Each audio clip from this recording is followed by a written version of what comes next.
You are Locked On Gators, your daily podcast on the Florida Gators. Part of the Locked On Podcast Network, your team every day.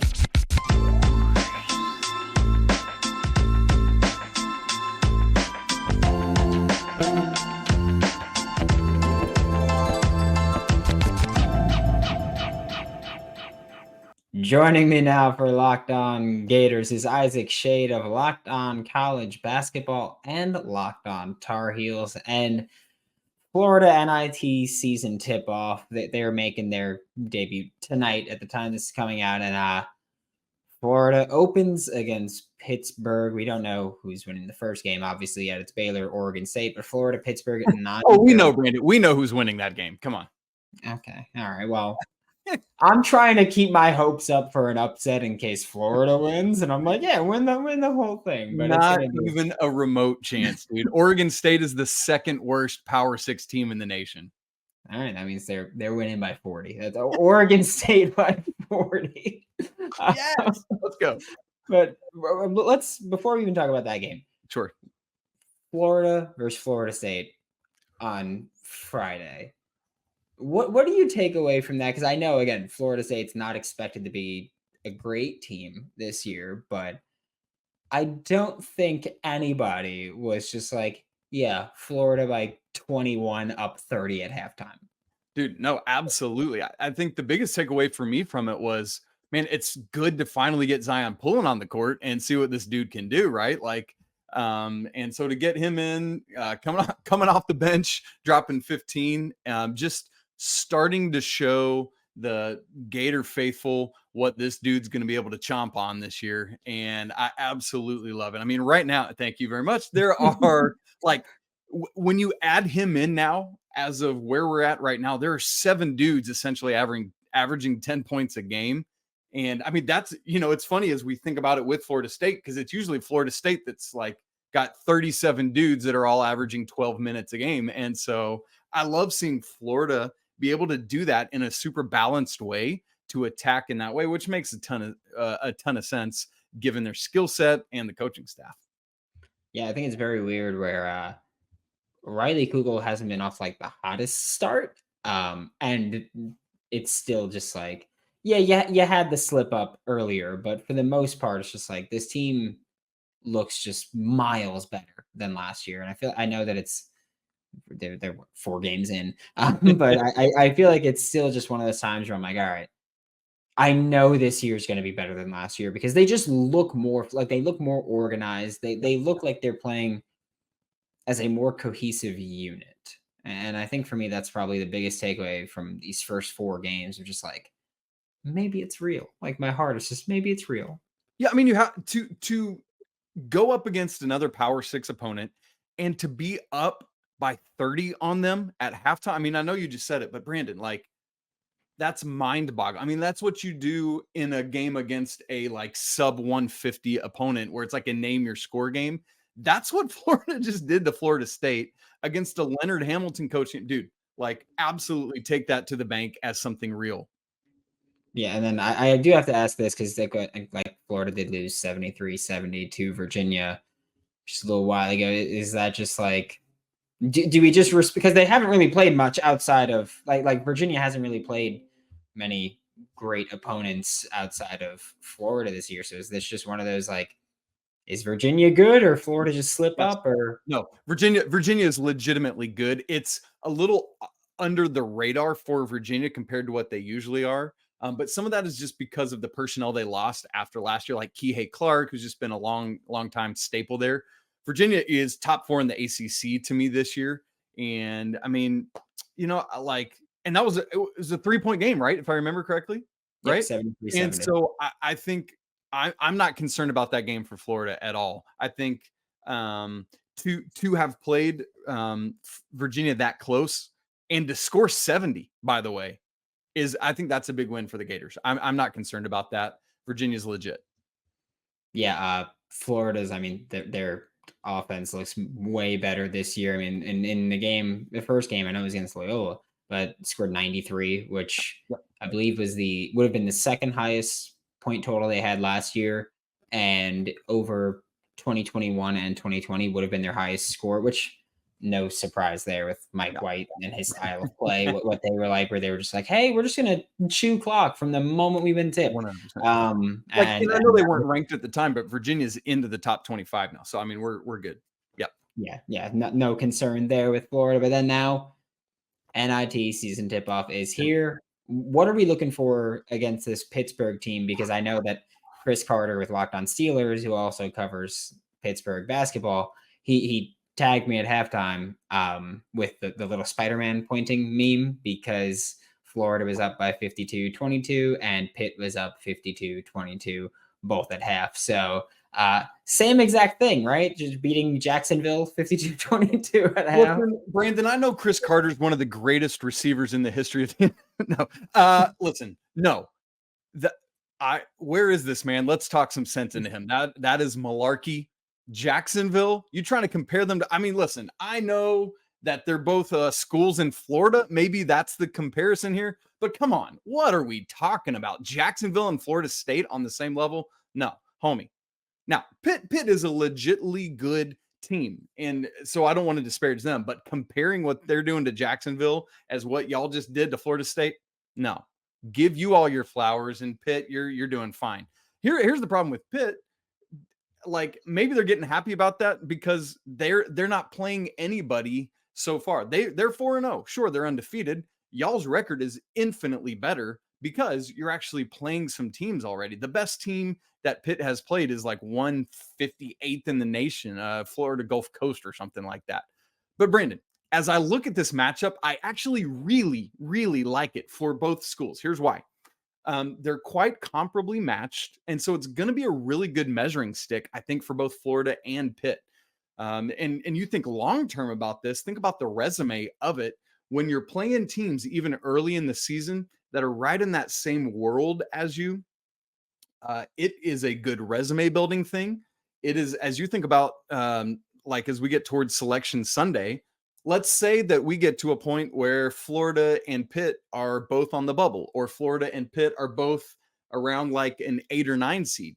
If you have that head-to-head win, that's just going to give you that little extra boost. And that's what we're looking at. I mean, right now, as of the time of this recording, we've got Florida is 36th at Ken Palm and Pitt is 39th. So, I mean, we're just talking so close. The offense, the defense is very comparable for both teams. Both were similar spots in their conference's preseason poll. As you and I have talked about before, Florida was 8th in the SEC preseason poll. Pitt was 9th in the ACC preseason poll. So there's a lot of similarities between these two teams. And that's what really excites me about this game, is this is where we start. Like, this tells me more about who Florida is than a win over some podunk school or Pitt's win over Jacksonville. This is where we start to learn, is this team legit or not? Yeah, and I know Florida 8th in the SEC poll. You said that you had them 6th best team in the SEC? Yep. Yeah. Okay. And then now looking at I haven't gotten, now that we're 4-ish games in, I need to go back and relook at power rankings now that we're seeing what's happening. But yeah.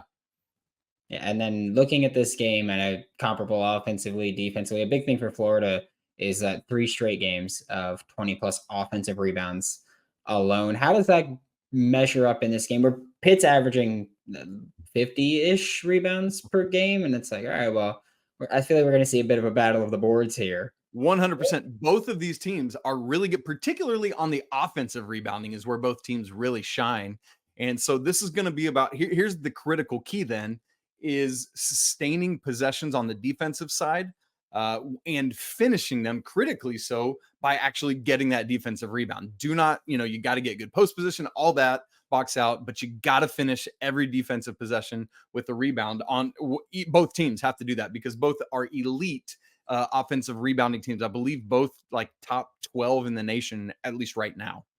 These days, every new potential hire can feel like a high-stakes wager for your small business, and you want to be 100% certain that you have access to the best qualified candidates available. That's why you have to check out LinkedIn Jobs. LinkedIn Jobs helps you find the right people for your team faster and for free. Add your job to the purple hashtag hiring frame to your LinkedIn profile. Spread the word that you are indeed hiring with simple tools like screening questions. It makes it easier for you to focus on candidates with just the right skills and experience. Billy Napier looking for offensive coordinator or offensive line coach or whatever else you might be changing, wide receiver coach. Pretty sure Billy Gonzalez is on a 1-year contract, so why not that? So you can quickly prioritize who you'd like to interview and hire. And it's why small businesses and probably SEC schools rate LinkedIn Jobs #1 in delivering quality hires versus leading competitors. LinkedIn Jobs helps you find the qualified candidates that you want to talk to faster. Post your job for free at linkedin.com/lockedoncollege. That's linkedin.com/lockedoncollege to post your job for free. Terms and conditions do apply. Let me tell you guys about Prize Picks, because Prize Picks has been the best way for me to make money playing daily fantasy sports this year. If you've got skills, you can turn $10 into $250 with just a few easy taps and research. It's simple and easy to play with quick withdrawals too. It's what makes Prize Picks the #1 daily fantasy sports app. So thank you this past weekend to Samaj P. Ryan. I will always thank you because, oh my goodness, the catches were so free there. It was incredible. Thank you very much to Christian McCaffrey for scoring again. I appreciate that. Saquon Barkley, your longest rush of the day. Thank you. I appreciate that. And Wan'Dale Robinson for that block. Thank you. Go to prizepicks.com/lockedoncollege. Use code LockedOnCollege for a first deposit match up to $100. Remember that Prize Picks is daily fantasy sports made easy. Yeah, and then when you look at that, because I know that Todd Golden's like to go with the two big man approach, quite a bit of foul trouble in the Florida State game. Both because it was chippy as hell. Like there's just no other way to put it. It was just a chippy game. Florida State did get a player ejected, which I get it. If I got pummeled in every single way possible, I'd commit a frustration flagrant also. But when you look at that, is that something where Florida, like, we should be concerned? Because this is a game where rebound's going to matter. If Florida's bigs are going to get into foul trouble, this... Are we about to find out what Florida's big man depth is all about? Yeah, I mean, in some big ways, part of that is because Pitt's starting center is one of my favorite names in all of college basketball. Federico. He's the man. And so he's the starting, but then behind him, you've got two twins from Pitt, the Diaz-Graham twins, Guillermo Diaz-Graham, as well as Jorge. And so you've got some good and experienced depth. These guys have been in the Pitt program. Neither of them are transfers coming in, but it's really like, and they're just kind of more role players, right? Whereas it's Blake Hinson at the power forward spot, and then freshman Carlton Carrington and transfer Ish Leggett, who are the kind of the dudes in terms of getting this game up and going. So in terms of like Handlockton not getting in foul trouble, it's less about his own primary guarding responsibility and more about picking up like secondary fouls when he's helping on other guys. And so he's got to be wary of that, because like Blake Hinson, for example, I know he's coming from the power forward spot, but this dude is something different. That preseason second team all ACC, averaging like 20 points a game right now. And so he's something to be very much aware of. But that backcourt of Carrington and Leggett, listen, Carrington is a true freshman, but is second on the team right now, like 18.5 points a game, 5.5 boards and 6-something assists. I mean, he's doing it right now, Brandon. And so got to be wary of that. But I mentioned Ish Leggett, the Rhode Island transfer. He's right there too. 15 points a game. He himself is averaging 8 boards a game and 4 assists. So that backcourt, they've got numbers. But again, let me remind us all, myself included, it's against subpar competition thus far. So it's just hard to know what to make of those numbers until we see it against Florida tonight. Yeah, I feel like one of those things of like one of those times where I'm like, I know that they haven't played anybody, because you're like, yeah, 20 points per game, 18 points per game, 15 points per game. And that's just, I feel like those aren't usually numbers that we see. So I'm like, yeah, okay, they've played nobody. But the other game where, okay, let's take your approach to it. Friday, Florida will either be playing Oregon State at 3 p.m. or Baylor at 5:30 p.m. And obviously, if you're playing Oregon State, that means that you lost to Pitt tonight. If you're playing Baylor, that means that you beat Pitt tonight. Yeah. How does Florida match up against either of those teams? Obviously, the talent differential is a huge margin there between the two of them. But where does Florida land there? Well, Listen, Brandon, I know it's Friday. It's Black Friday. You got some Friendsgiving going on. You're going to be in the Barclays Center. So for your sake, for like your personal sake, I kind of hope Florida's in the consolation game. But for Florida, I want them in the championship game. And I know you ultimately do too. I'm just giving you some ribs. Boom. But very seriously, you want to be playing Baylor on Friday night, not Oregon State. Again, I said it. Oregon State, the only worst Power 6 team right now is Notre Dame, who's absolutely miserably bad. Even Louisville is better than Oregon State right now. And by the way, I know a lot of football fans here on the Florida side of things. In basketball, we talk Power 6 because the Big East is considered part of that as well. I should mention that. Every single time you say it, I'm like, this idiot. Yeah, no. Legitimately, the Big East is like the third best conference in basketball right now. It's insane. But Oregon State, just not good. So let's put that aside because Florida, it would be like Florida playing Jacksonville, like we just joked about with Pitt. Like it would probably be that or worse. So that is a walkover game and can do nothing but bad things for you. Here's what I mean. We get into basketball season into the midst of it, and we're talking about these quad 1 wins and quad 3 losses and stuff like that. Oregon State does nothing to help your resume, but can hurt it if for some reason Florida should lose that game. Whereas Baylor right now is like 10th in the nation at KenPom. And so if you were to play that game, that is a quad 1 game that will not go away. So it's a kind of a playing with house money kind of game. Because if you lose it, it's like, all right, cool. We lost to the 10th best team in the nation. We learned more about ourselves, where we're at. It's another good measuring stick. But if Florida goes out and wins against Baylor in the I almost said in the Garden at Barclays on Friday night, dude, that is one of the best wins all season to this point in the entire nation. And that's not hyperbolic in any way. It would legitimately be one of the best wins. Baylor has done a lot of work this offseason to grow their defense, which struggled last year. They're up to like 24th in the nation in defensive efficiency, but it's the offense that's so good. They have traditionally had like a 3-guard backcourt. Basically all of those guys from last year are gone. Keontae George is in the league. LJ Cryer's now at Houston. And I'm missing one of them, Adam Flagler, but he's also in the league. And so now you get this guy, Jacoby Walter, who comes in, another true freshman that is just off and running. And so Baylor has a lot of good pieces. Interestingly for Baylor, it's their front court that's a little bit questionable at this point. And so as we just talked about with Florida, like that could be where Florida is able to make up some of that ground.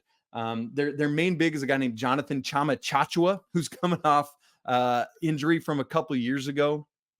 And he's still kind of working in and is kind of, more a role player in some sense right now. But they do have a freshman that's had some good moments in the front court, and that's Yves Missy, who could be doing some big things. But I think what's going to be the interesting matchup, if it's Baylor and Florida, is going to be the backcourt. So that's what we're watching for. And that's always, of course, everyone's like, oh yeah, no, we care about the guards. I'm trying to watch the bigs. All right. I'm trying to watch the bigs. But thank you so much, Isaac. This is Isaac Schade, Locked On College Basketball and Locked On Tar Heels. Catch him every day throughout the Locked On Podcast Network.